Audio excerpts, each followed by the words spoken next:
Shadow Walkers are definitely one of the cooler high elf units in my opinion, and when you're not memeing around and actually taking a good synergistic build, they can be quite potent. Here we've got Techless from Rider of Rohan, he's got the Netless, of course, and Flock of Doom, and then we've also got, just for good measure, a little bit of Plague of Rust here.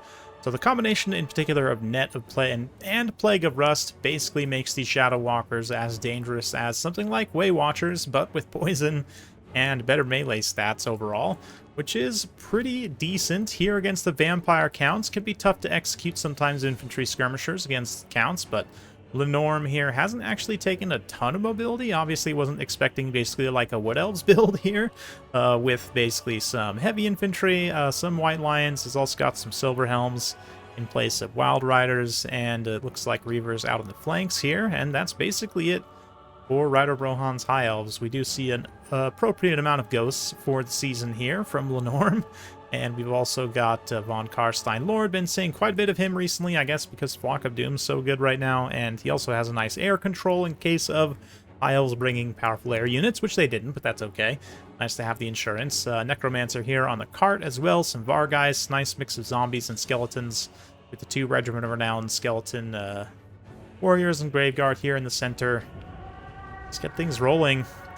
Right off the bat, the Shadow Walkers are gonna fire in at the Cairn Race. Interesting choice. I mean, Cairn Race do rely almost entirely on that physical resistance. Don't have any armor, so it's not like you really need to expend Plague of Rust. But here, actually targeting the Necromancer, it is an Unholy Lodestone, so we'll be giving some passive healing long term and regenerating Winds of Magic. Got an extra zombie summon there as well, so Norm here coming in with a quick Invocation of Nehek to try and bail that unit out, but already needing to start applying pressure to that ranged pocket of Rider Rohan. And yeah, he's got a lot of high-value targets, or kind of mid-value targets to shoot at. This is one challenging thing sometimes about playing against Vampire Counts, and certainly when I played the Vampire Counts, which I haven't done in some time, but I'm going to have to with their new Graveguard Halberds, right? But anyway. Oh, Konigstein Stalkers got the new... is the ethereal bug back on them. They're not actually supposed to look ethereal, but that's okay. Anyway, yeah, it can be tough against Vampire Counts. But anyway, a little breath attack there, and some nice crushing charges from Reavers and Silver Helms into some of the Chaff Infantry as Lenorm's kind of spread formation coming back to haunt him a little bit here, as doesn't have the units necessarily immediately in position to follow up and like punish these Reavers and Silver Helms for charging in. But the Cairn Race are going to follow up here. Cairn Race here also following up. Yeah, that pure AP damage and Frostbite obviously will cut straight through a lot of units, especially if they can get the attack to get past the melee defense. A little bit of Flock of Doom will help speed their passing. Upgraded Flock of Doom even from Techless will do even more damage. And that is one issue with ethereal units. Multi-model units especially, just given how strong and how ubiquitous Flock of Doom is right now, like probably one of the most common spells in the game. If not, I think Lore Beast might be the most common lore in the game across all factions, like shared by the most number of factions. So yeah, can be tricky a little bit if someone expects ethereal units. But yeah, you basically see whatever health bar just getting deleted here is basically what the Shadow Walkers are focusing on. But let's see. Yeah, the Vargheists here also charging into some Silver Helms, having some issues, but we do get just more Flock of Doom, devastating damage. Yeah, unfortunately that Necromancer Corpse card not really getting much value as it was zoned so early on in the battlefield, or battle timeline rather, and the battlefield I guess, just in terms of space. But yeah, the slow speed of that Corpse card means once it's zoned out of position, it's going to take a long time to get back in position. But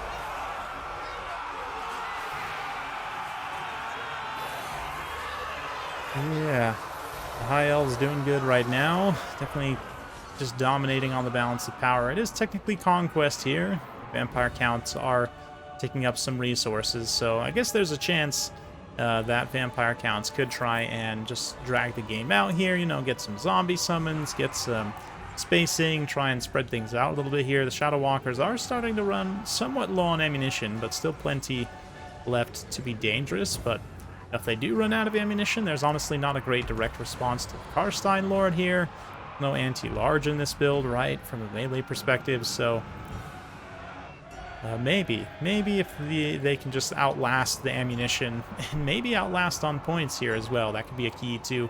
Vampires still sweeping victory here, but let's see. Those can race relentlessly pursuing that frostbite, definitely being felt by the Shadow Walkers as they try and get away here. They could stand and fight as well, honestly, with their anti-infantry bonus, but instead they're just letting the melee units try and do that as much as possible. And it's largely worked out. Can race start to lose their leadership, and the walkers mostly free now. But the Karstein Lord also has regenerated quite a bit of HP and is starting to get opportunities to kind of cycle charge and nuke units out here. But nice alpha strike force of cavalry here, Silver Helms, and all three Silver Helms actually. At this stage in the battlefield, with how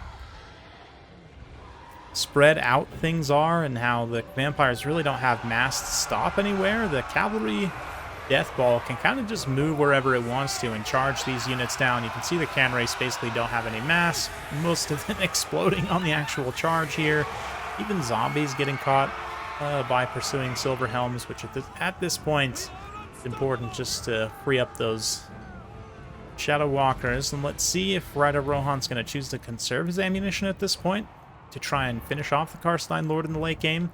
Balance of power has crept all the way back towards even, so, I mean, vampires, like I said, if they're able to kind of regenerate here, outlast, but a devastating Plague of Rust coming in here, Charmed Shield activated at the same time is going to give a little missile block chance, and some damage resistance as well. So a nice kind of counteraction response here for the vampire counts. Lenorm not wanting to get sniped.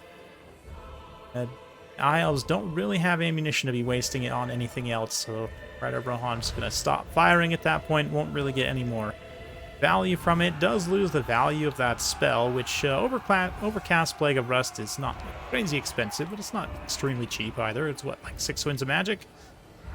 But, ooh, Teclis with the nice little bait here goes with the Potion of Troy active for damage resistance and passive healing. That's going to pull the sort of anti-heroes, Undeath Resurgent, out from the Vampire Lord and result in him taking a few more volleys in the back, but I think the Shadow Walkers are basically out of ammunition at this point.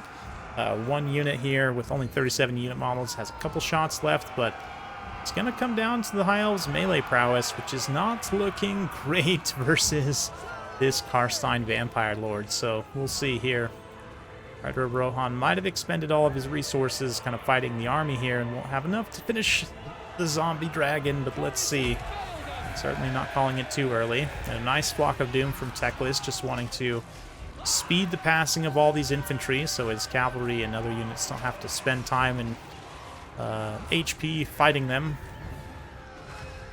And that's going to be enough to pop these Cairn Wraiths leadership.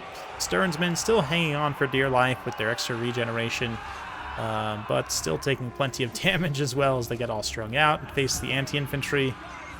Direct anti-infantry bonus to the Shadow Walkers. Oh yeah, just shanking these Grave Guards left and right. Sternsmen fall.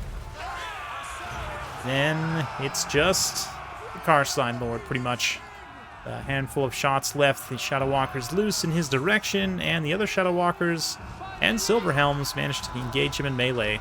The thing about the Shadow Walkers, they're not pushovers in terms of their raw melee stats. I mean, obviously Storm of Flies affecting them, but still 39 attack, 41 defense, 34 weapon strength with 10 AP. That's not bad at all. It's very respectable, and with Net of Amontok now being used here, Plague of Rust as well to make sure that even more of that damage gets through. Silver Helms and Shadow Walkers, mostly Silver Helms actually, if we take an overhead view. I don't know, there's maybe like 3 Shadow Walkers in base contact right now, but still, it's going to do a lot. But a devastating Flock of Doom here actually routes away all of the Silver Helms. The Karstein Lord had taken some pretty significant damage during that time, and Teclis is being glued to the corpse cart, which is most unfortunate. Those zombies on the side trying to grapple the legs of his horse. How funny would that be? No, kind of, though. The way he was stuck to it. Almost looked that way. But now Teclis is in a little bit of trouble. He's going to have to cut and run and try and find something here. The points is almost out as well, so Ryder's got to, yep, he's going to use Flock of Doom, or, sorry, Net there.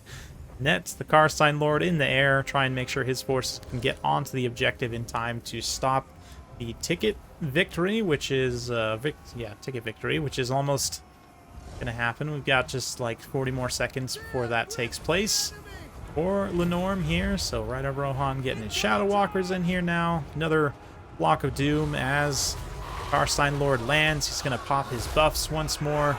Will that actually contest the objective a little bit here? Will it be enough? Oh, it's going to be so close. Down to 13 seconds. 10 seconds left. The objective flips. Rider of Rohan manages to capture that.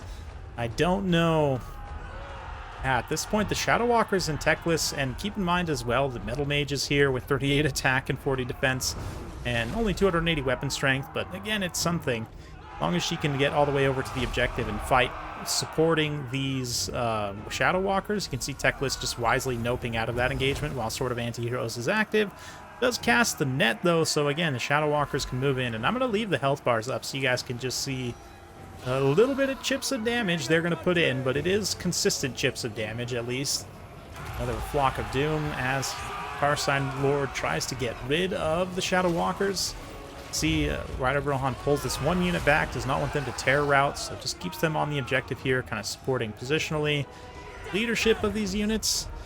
The Necromancer is going to fall, though, 2v1 to the High Elf casters here. The Dragon jumps straight into them, and that'll be the end for him. Very, very tight finish, but Rider Rohan just barely manages to snake out the win there. Honestly, crazy back and forth. At one point, we thought that Lenorm was going to be the one getting crushed, but yeah, it was honestly great game all around, and a very fun one for sure. Hopefully you all enjoyed that as much as I enjoyed watching and casting it. And those Shadow Walkers, man, all just amazing value. I mean, $13.99 is the lowest. A couple of them getting over 2,000. And that goes to show the support value of Techless, and especially the Metal Mage, getting that nice Plague of Rust on key targets. And even without that, to be honest, a lot of Flock of Doom for Techless, and just their own innate damage against lower armor targets as well. But yeah, the White Lions, they did okay in trying to support here. The Silver Helms are probably the best out of the support units for kind of the main backbone of archers here. One of them, 12,000 damage dealt, 1,200 gold value, not bad at all. And for Lenorm, I like the build quite a bit. I would probably change out the Vargeist. I just really am not a fan of Vargeist. I see people take them a lot, and I see them consistently die, and that's pretty much lines up with my own experience of trying to use them. So I don't know. It's not like Black Knights or other mobility units are necessarily that much better. Again, hindsight being 2020, but against this specific build, Black Knights with their armor and missile block chance would have definitely been better. Would they actually would have worked? Hard to say, but yeah, I mean, I do love the massive ghosts here. Definitely can be very solid just in their sheer volume, and one of them was able to get home and pay for themselves with some pretty good value. But yeah, the Karstein Lord having to do some very heavy lifting, just wasn't quite up to the task of lifting it all the way. But still, very fun game. Hopefully you all enjoyed. If you like this sort of content, be sure to like, subscribe, hit that bell notification button.